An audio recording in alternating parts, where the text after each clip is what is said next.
bem-vindos ao nosso Ciência com Elas, podcast que dá voz às mulheres na pesquisa científica. Hoje nossas convidadas são Joana Lima, Júlia Café, Beatriz Gomes e Júlia Amaral.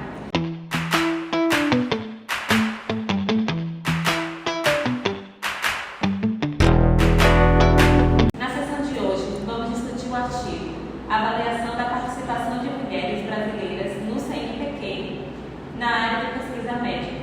Esse artigo foi publicado ano passado, é um artigo bem recente, foi uma parceria com pesquisadores da UFMG e da Faculdade da Califórnia.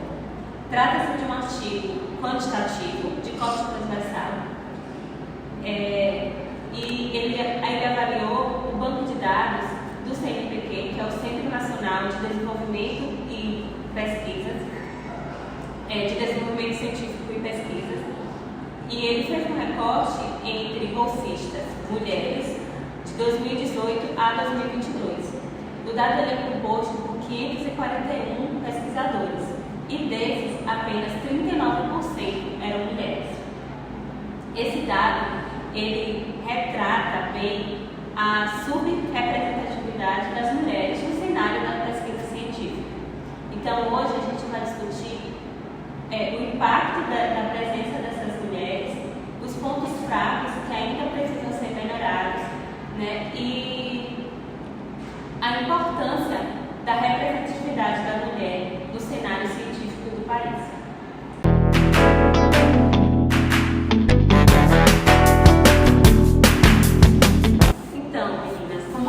Descreveriam o perfil das mulheres no cenário científico do país? Então, Mai, com base no artigo que a gente utilizou para fazer a nossa pesquisa, o papel da mulher pesquisadora no Brasil ele é mais voltado para a produção de artigos científicos, para a produção de conhecimento e também engajado ali na formação de novos cientistas, né, de novos orientadora de mestrado, de iniciação científica, de doutorado. Só que essa mulher, né, ela ainda enfrenta muitas barreiras estruturais para alcançar uma posição mais ampla no meio acadêmico, né. Isso reflete, né, no nosso artigo, nos dados que a gente encontrou no nosso artigo, que essas mulheres elas estão nas categorias mais baixas da bolsa, né, na posição 2 ali do CNPq. E em relação às áreas de atuação, o que é que vocês destacariam em relação às áreas onde as mulheres mais atuam? Então, o que eu vejo é que algumas áreas realmente elas têm uma atração muito maior, né, por mulheres ali, elas se interessam mais, exemplo de ginecologia, obstetrícia, psiquiatria, endocrinologia. Eu acredito que esse interesse ele tem uma relação mais histórica, né? Essas áreas são mais relacionadas ao cuidado, né? Cuidado psíquico, cuidado mental. E as mulheres, né, ali desde o século XIX, enfim, durante toda a história da humanidade, as mulheres elas foram associadas a essa posição de cuidado, né? Eu acredito que isso repercute até nos dias atuais, né? Essa atração ali, né, das mulheres para ocupar, né, essas especialidades mais relacionadas ao cuidado, né, e a gente tem ali os homens mais situados ali, né, em áreas como urologia, né, ortopedia, que prevalece mais ali a ocupação masculina, né. Eu acredito que isso realmente esteja relacionado ali a problemas, né, históricos ali, realmente. É interessante observar que a gente não tem uma questão só da desigualdade de gênero, né?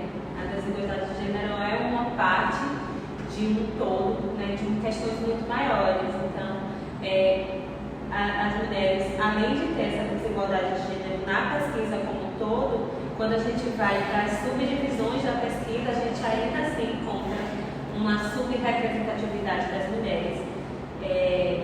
Em relação às áreas temáticas, em relação também às regiões do país. Então, tem muita coisa ainda para ser investigada uma representatividade mais homogênea das mulheres. Né? Então, em relação a esse avanço das mulheres na pesquisa científica, o que é que vocês acham que dificulta o avanço dessas mulheres ao topo da carreira científica? Então, Lai, eu acredito que existem várias barreiras, vários marcadores que fazem com que esse avanço ele seja impedido.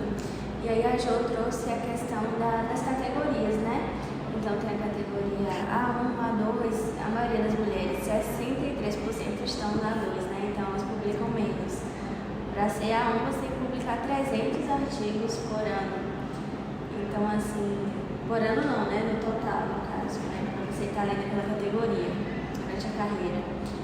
E assim, essa forma de medir, né, mais de forma quantitativa, não considera tanto os aspectos de vida, não considera, por exemplo, que as mulheres têm triplas jornadas, como a Jo falou, está também muito ligada ao cuidado, então, na maioria das vezes, são mães ou cuidam de um ente querido, ou cuidam de alguém ali próximo. Então, é muito transversal ali o que passa a vida de uma mulher. Então, assim como tem as desigualdades de gênero, um financiamento menor também das pesquisas, tem também o viés mesmo que ainda é muito forte de negar a competência da mulher.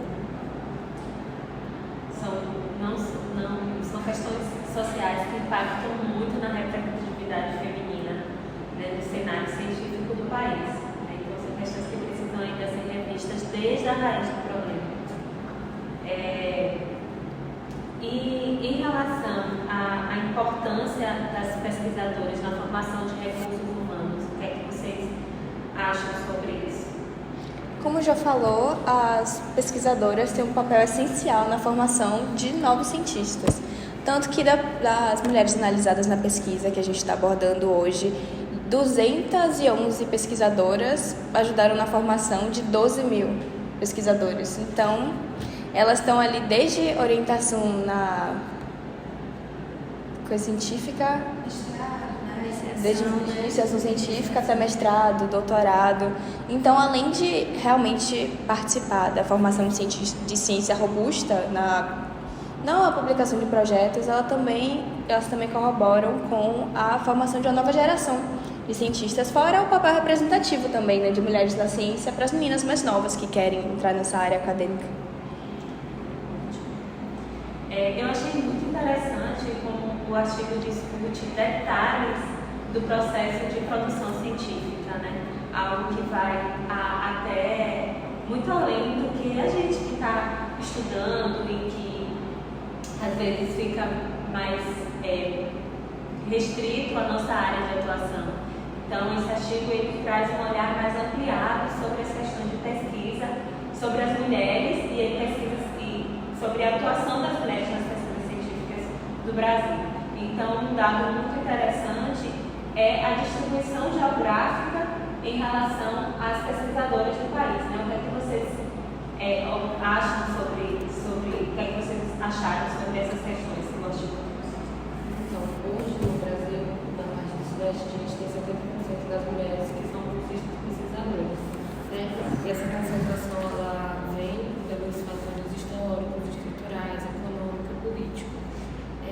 No Sudeste tem muitas faculdades antigas, há muito investimento, a infraestrutura de lá é muito melhor, então isso acaba gerando uma desigualdade muito grande. Porque se a gente for comparar, por exemplo, o Sudeste com a região Norte do país, né, a diferença é muito absurda. A gente tem 77% das pesquisadoras mulheres concentradas no Sudeste, enquanto não temos nenhuma pesquisadora bolsista CNPq no Norte do país. Então, retrata também uma desigualdade socioeconômica que existe no país. Né? Então, como a Júlia trouxe, de fato, o Sudeste é uma região onde o investimento financeiro ele é maior em diversas áreas. E isso repercute também na ciência e repercute também na representatividade das mulheres em relação à pesquisa no país. Então, são dados assim, muito importantes da gente refletir e da gente buscar políticas públicas que fortaleçam a representatividade das mulheres e que a gente tenha assim, um cenário científico mais homogêneo e mais incluso, né? As mulheres elas têm muito a contribuir com a pesquisa científica, como a gente trouxe.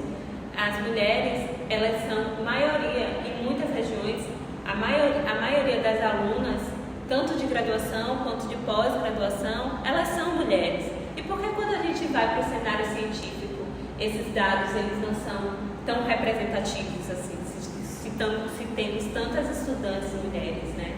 Então precisamos investigar e buscar políticas públicas que fortaleçam nossa presença nesse cenário. Muito obrigada, meninas, a discussão foi ótima. Eu espero que essa informação ela seja disseminada, né, e que as pessoas se questionem e busquem por um cenário científico mais justo e igualitário.